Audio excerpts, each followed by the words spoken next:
Hello mga kaibigan, mga kapatid. Mapagpalang araw ng Miyerkules sa inyong lahat. Nasa ika-15 araw na tayo sa buwan ng Mayo, 2024. Narito na naman ang inyong lingkod, Father Bob, isang paring Karmelita. Sa ating pagninilay araw-araw, gaya ng sinasabi ko palagi, patuloy lang tayo na magsikap na maging mabunga ang mga pagninilay natin. Kasi walang silbi kung ang lahat ng mga pagninilay ay hindi natin maisa sa buhay. Tulungan natin ang ating sarili. Magpasalamat tayo sa Panginoon sa mga biyayang ating natanggap. Gaya ng palagi kong sinasabi, lahat tayo sa ating mga karanasan ay makapagpatotoo kung sino si Jesus, gaano siya kabuti sa atin, sa ating buhay, na hindi niya tayo pinabayaan. Amen? Sa ating Ebanghelyo sa araw na ito, tingnan natin at pakinggan natin kung ano ang mensahe na ipinapaabot ng ating pagbasa na ibabahagi sa atin ni San Juan, Kapitulo 17, versikulo 11 hanggang 19. Napansin natin na dito si Jesus sa ating pagbasa ay nanalangin siya. Ano ang laman ng kanyang mga panalangin? Sabi niya, Ama, sana panatilihin mo kami lahat sa iyong pangalan upang ang lahat ay maging isa.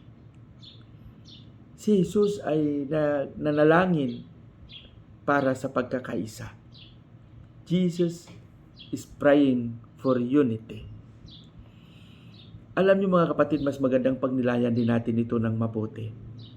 Marami tayong mga pangangailangan sa buhay. Pero tingnan natin kung ano yung mga nilalaman ng ating mga panalangin. Baka sa kahaba-haba ng ating mga panalangin, ang laman nito ay para lang sa ating sarili.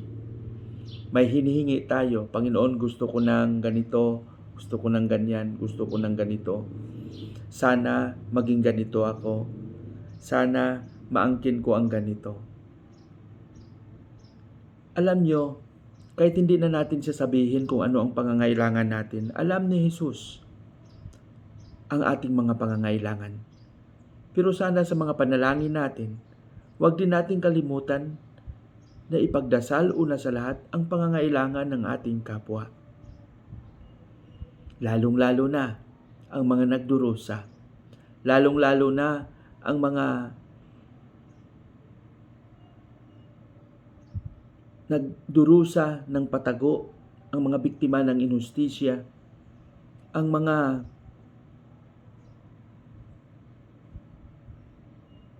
nalilito at naguguluhan, ang mga nagdurusa sa